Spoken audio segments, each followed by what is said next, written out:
그 학원의 방향과 그리고 학원 원장님의 철학과 그 학원을 통해서 얻을 수 있는 것들에 대해서 좀 알 수 있는 질문을 세 가지로 핵심만 추려봤습니다.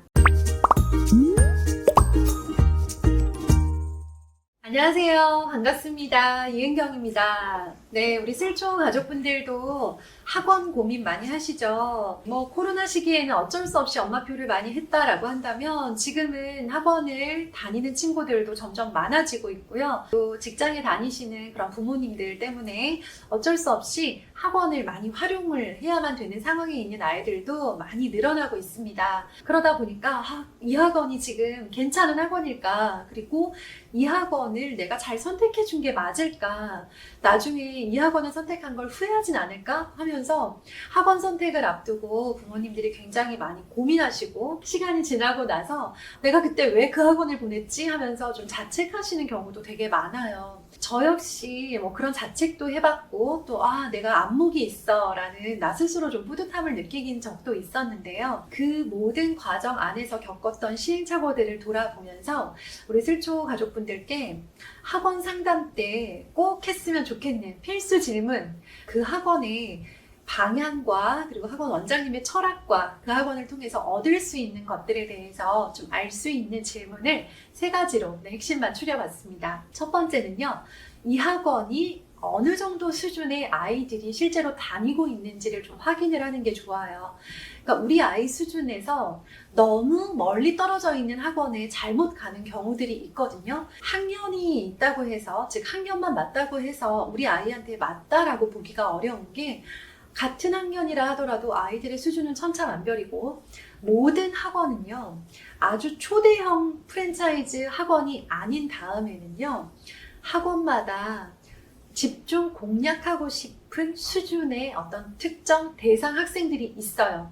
예를 들면 우리 학원은 상위권 학생들을 주 고객으로 생각하고 상위권 학생들의 성적 향상을 목적으로 하는 학원이다 라고 하는 학원이 있고요. 우리 학원은 하위권에 있는 학생들을 중위권으로 올려줄 수 있는 그런 학원이다 라고 하면서 나름 원장님들마다 컨셉이 있으신데요. 그렇다고 해서 학원에 찾아가서 다짜고짜 이 학원은 중위권들을 위한 학원인가요? 이렇게 묻기는 좀 곤란할 때가 있어요. 확인할 수 있는 방법은 교재입니다. 교재는요, 자체 교재를 활용하는 곳도 있지만 시중에 있는 문제집을 그대로 학원의 교재로 활용하시는 그런 학원이 훨씬 많아요. 그러다 보니까 그 학원에서 우리 아이가 다니기 시작을 했을 때 어떤 교재를 쓰게 될 건지를 꼭 여쭤보시고요.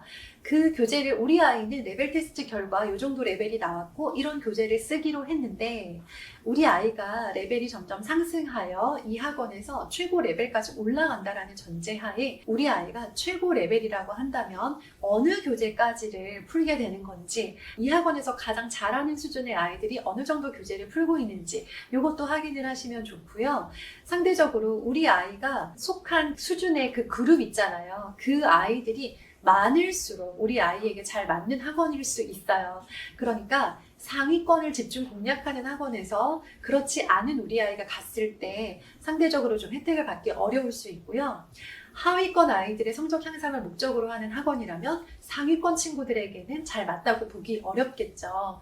두 번째 중요한 질문입니다. 숙제를 안 해오면 어떻게 되나요? 라는 질문을 꼭 하셨으면 좋겠어요. 사실 아이가 학원을 간다는 건요, 그냥 학원 가서 수업을 듣고 온다는 게 아니고요.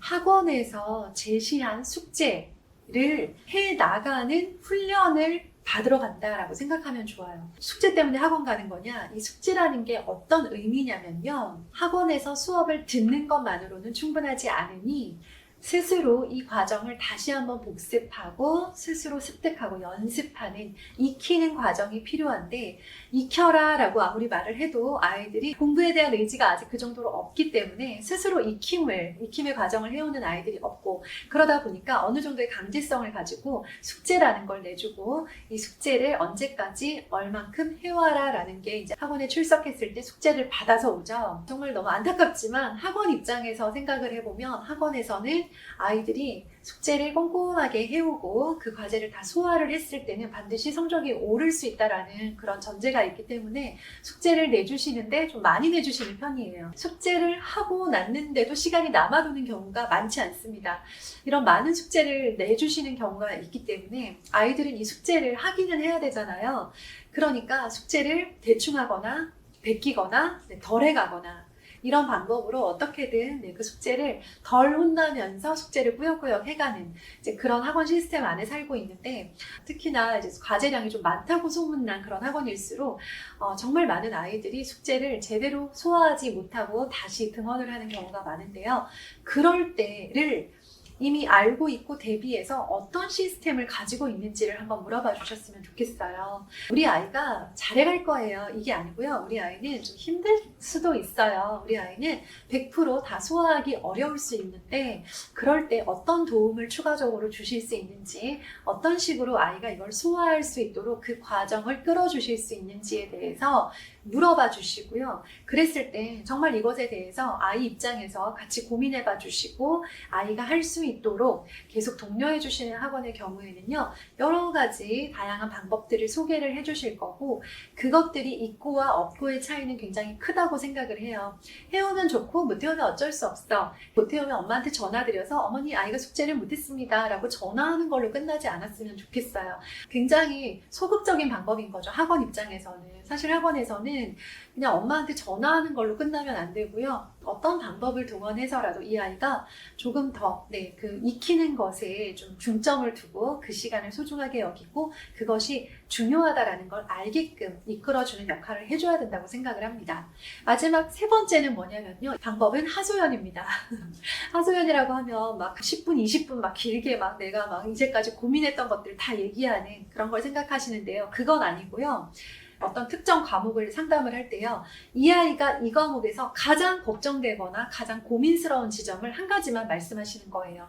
영어학원에 가서 얘가 영어책은 많이 읽는 편인데요, 단어가 약해요.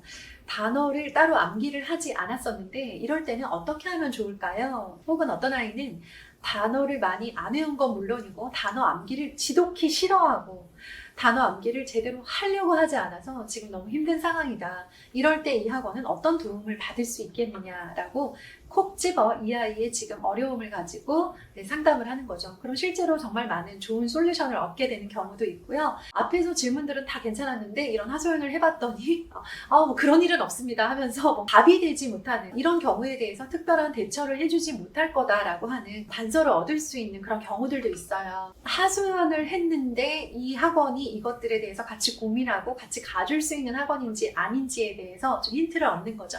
수학이라고 한다면 이런 거죠.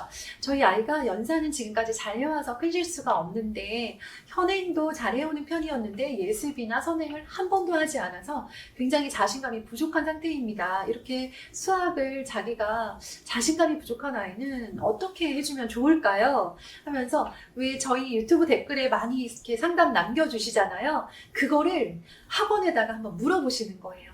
너무 많은 질문은 역효과가 나고요.